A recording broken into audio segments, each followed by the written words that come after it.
ఏంటంటే మినిమం ఒక 3 years డబ్బులు వచ్చినా రాకపోయినా పోరాటం ఎవడు చేస్తాడో వాళ్ళు మాత్రమే గెలవగలుగుతున్నారు సార్. ఆ 3 ఏళ్ళు నేను పోరాడలేను అనుకున్న వాళ్ళు better you drop, you do something. తప్పేం లేదు. నీ వల్ల నేను 3 ఏళ్ళు భరించలేను, నాకంత ఓపిక లేదు అని అనుకుంటే పార్ట్ టైం చేయి. డైలీ 2 hours పెట్టుకో. మిగతా టైం నువ్వు ఉద్యోగం చేస్తావా, ఇంకోటి చేస్తావా చెయ్యి. వెంటనే సక్సెస్ రాదు సార్. సక్సెస్ రావాలంటే ఫుల్ టైం చేసేవాడికి 1.5 year వస్తుంది. కానీ డైలీ ఇదే పని మీద ఉండాలి. కొంతసేపు వేరే పనులు చేయకూడదు. సో దయచేసి మేము జెన్యూన్గా ఉండాలి, మీరు కూడా జెన్యూన్గా ఉండాలనే నేను కోరుకుంటున్నాను. మార్కెట్లో చాలా ప్రాబ్లమ్స్ వస్తా ఉన్నాయి. ఆ ప్రాబ్లమ్స్ నుంచి మనం బయటపడాలంటే జెన్యూన్ వేలో వెళ్ళాలి. అయినా కూడా దెబ్బలు తగులుతుంటాయి, కాదను. ఇప్పుడు ట్రైన్ సక్రమంగా తన దారిలో వెళ్తున్నా ఇంకో ట్రైన్ వచ్చి గుద్దితే ఏం చేయలేము. సో అలా జరగడం దురదృష్టం అనుకోవాలి. సో దయచేసి మీరందరూ కూడా గొప్ప వ్యక్తులుగా ఎదుగుతాం సార్. సమాజంలో ఒక వ్యక్తిని పూజించే స్థాయికి ఎందుకు వెళ్తున్నారు అంటే వాళ్ళ పనితీరు, వాళ్ళ మాట, ఇదే మనిషిని గొప్పని చేస్తాయి సార్. సార్ ఒక వ్యక్తి మాట్లాడితే కొన్ని వేల మంది వింటున్నారు, వాళ్ళని ఫాలో అవుతున్నారంటే ఏంటి సార్? వాళ్ళకి ఏమైనా ఎక్స్ట్రా పవర్స్ ఉన్నాయంటే లేదు సార్. వాళ్ళని కనెక్ట్ అయ్యే విధంగా మాట్లాడతారు. So please become a tall tower. చాలా గొప్ప వ్యక్తికి ఎదగడానికి మనం ప్రయత్నిద్దాం. జీవితం చాలా చిన్నది. ఈ షార్ట్ లైఫ్లో ఎంతమంది జీవితాల్లో గుర్తుపెట్టుకునేటట్టుగా మనం చేద్దాం. నేను ఒకటే బిలీవ్ చేస్తానండి. సో డబ్బులు అనేది కొంతవరకు సార్. ఏం చేస్తాం సార్? 1 కోటో 2 కోట్లో 3 కోట్లో వచ్చాయి. మన పిల్లలకి మంచి ఇల్లు, వాళ్ళకు చదువులు చదువుకోవడానికి డబ్బు, ఆరోగ్యకరంగా ఉంటే సరిపోతుంది. సో నాలాగా మీకేమైనా, నాకు ఒక పిచ్చి కోరిక ఏంటంటే అసెంబ్లీలో అడుగు పెట్టాలని. అప్పుడు ఖర్చు పెట్టడానికి ఒక 100 కోట్లు కావాలి. సో అది లేకుండా ఉంటే ఒక 3 కోట్లు 4 కోట్లు ఎనఫ్ అండి. అంటే విపరీతమైన కోరికలు లేకపోతే అవసరం లేదు, ప్రశాంతమైన లైఫ్ వస్తాం మనం. ఇందులో 5 కోట్లు అనేది ఒక్క ఆర్పీ ఇన్కమ్తోనే కొట్టేస్తాం మనం.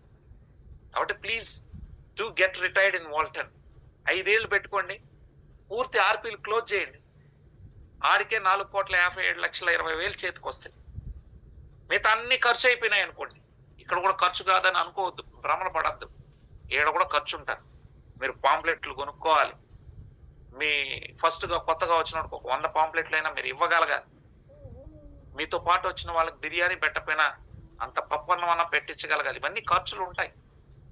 వీటన్నిటిని మనం బేర్ చేసుకొని ముందుకెళ్ళాలి తప్ప ఖర్చు కాకుండా నేను ఎదిగిపోవాలంటే మీరు మీ పొలంలో పెట్టిన విత్తనాలకు ఎరువులేను, నీళ్లు పెట్టను, కానీ పంట మాత్రం ఏపుగా రావాలి, నేను కోసుకోవాలంటే impossible my dear friend. Wherever you are you need to invest. So ఇక్కడ స్లో ఇన్వెస్ట్మెంట్ ఉంటుంది. ఒకేసారి మీరు లక్షలు పెట్టరు. రోజు ఒక 1000 రూపాయలు 500 ఖర్చులు అనేది ఉంటాయి. ఇవన్నీ మీరు పెట్టుకుంటేనే ఇక్కడ సక్సెస్ అవుతారు. నేను పెట్టను, వచ్చినట్టు 2000 నా జోబులో వేసుకుంటాను అంటే మీ నెట్వర్క్ గ్రో కాదు, మీరు గ్రో కాదు. మీ టీం దగ్గర పాంప్లెట్స్ లేకుండా, బుక్లెట్స్ లేకుండా మీరు ఎదిగేది అసాధ్యం. దయచేసి అర్థం చేసుకోండి. So this is what from my side today. So మిగిలిన విషయాలు చాలా ఉన్నాయి. ఒక వ్యక్తి ఇప్పుడు ఒక లీడర్ మీతో పరిచయం చేస్తే దాన్ని తీసుకెళ్ళి ఇంకో పక్క వేసేసుకోవడం. మీరు నమ్మరు, till today no complaint on me. ఈ 2000 మంది మా వాళ్ళు, ఇప్పుడు నిన్న వచ్చిన వాళ్ళు కూడా అంత ధైర్యంగా నేను ఎందుకు మాట్లాడినానంటే ఎక్కడా నేను తెలిసి కానీ పొరపాటు ఒక్కటి కూడా జరగల.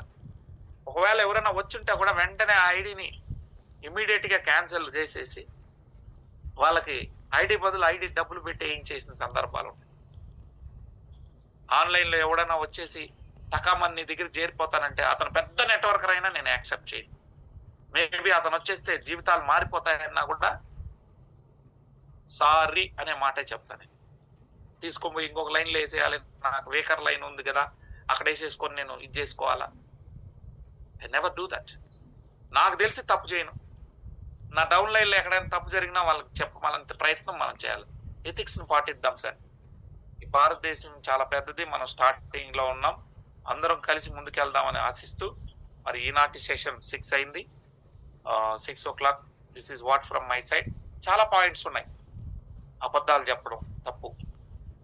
అదేవిధంగా నెక్స్ట్ ఏంటంటే ఒకరు ఇచ్చినటువంటి డైరెక్ట్ రెఫరెన్స్ మనం డైరెక్ట్ రెఫరెన్స్ కొట్టుకోవడం, ఇంకా ఉన్నాయి. ఇంకా చెప్పాల్సినవి ఇవి మేజర్ చెప్పాను నేను.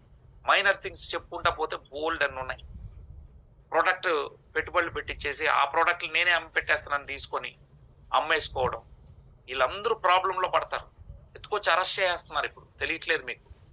మిమ్మల్ని వదలను కూడా వదలరు. 45 రోజులు నాన్ బెయిలబుల్ కేసులు ఉంటాయి. సో దయచేసి ఇట్లాంటి పనులు చేయకండి. ఇప్పుడు స్ట్రిక్ట్ అయింది, ఇంత ముందు లాగా లేదు. ఏదో మనం మోసం చేసేస్తే బతికిపోతాం అనే కథలు ఉండవు అనమాట. కాబట్టి ప్లీజ్ డూ. మీరు ఇబ్బందుల్లో పడి కంపెనీని ఇబ్బందుల్లో పెట్టే పనులు చేయకండి. ముందు కంపెనీ బాగుంటే మనం బాగుంటాం, మన లీడర్ బాగుంటే మనం బాగుంటాం. So right. So thank you so much. This is what from my side today. చాలా విషయాలు ఇంకా చిన్న చిన్నవి, బట్ అవే చాలా మేజర్.